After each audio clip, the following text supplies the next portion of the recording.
So when for example, Muizzu says there will be no Indian troops on Maldivian soil, he said that. He's given a deadline of May 15th, if I'm not wrong. He says, I think there are roughly about 89 Indian troops in Maldives as of today. And when he says on the 15th of May, there will be no Indian troops in, military uniform or in civilian clothes, how long do you think it's going to last? Well, we have 3 Indian helicopters and 1 Dornier flight. Will he return those helicopters? We have 3. We still have 3 Indian helicopters. Yes. And 1 Dornier flight. These were brought for medical evacuation. When our people get ill in our far-flung islands, these helicopters bring the patients to our hospitals. We have few developed hospitals.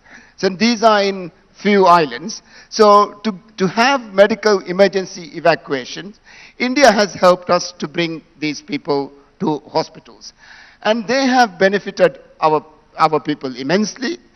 They have alleviated a lot of pain. And I believe that they should continue and they will continue.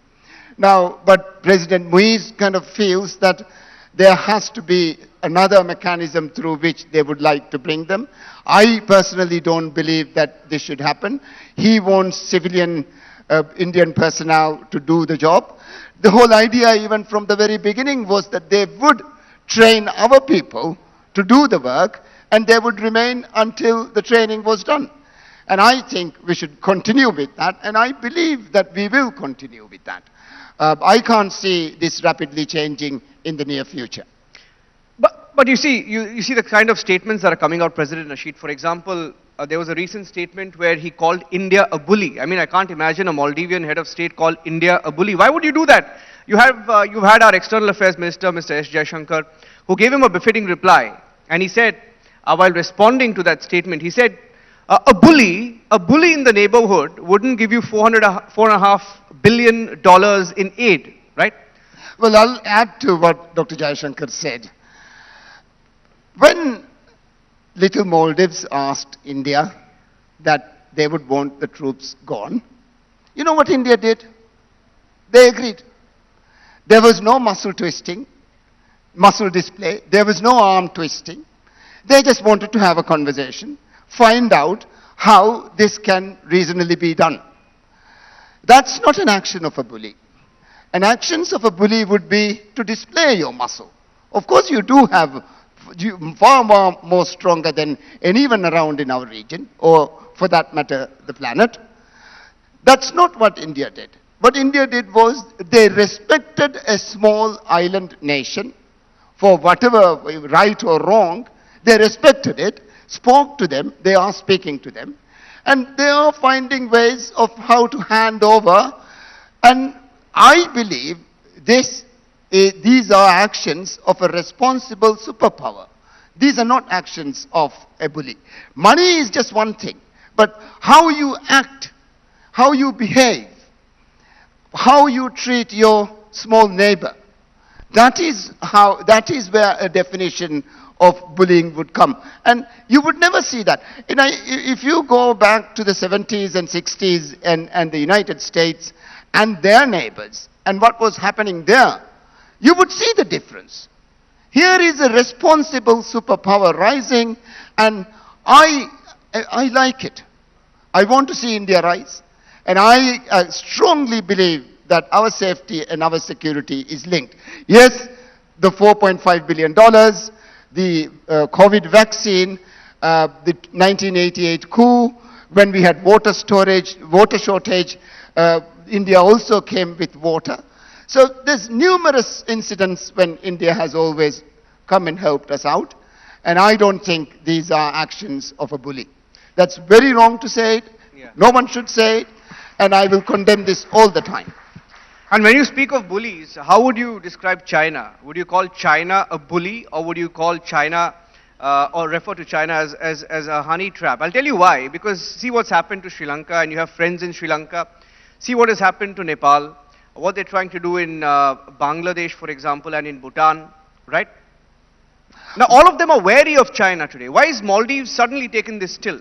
Throughout the region, we swing from one side to another after every election. This is a habit. But we must try and see that we have stable foreign policy, where we have more center and not keep on swinging from one side to the other. But this is happening. It's part and parcel of multi-party democracy.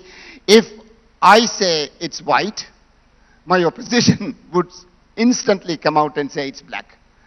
So there is that element to it as well. But China has spent given a lot of loans to our countries to build a lot of infrastructure. Now, I do not think that we should measure development with concrete. The more concrete, the more steel you have, the more glass you have, that doesn't necessarily mean you're developing more.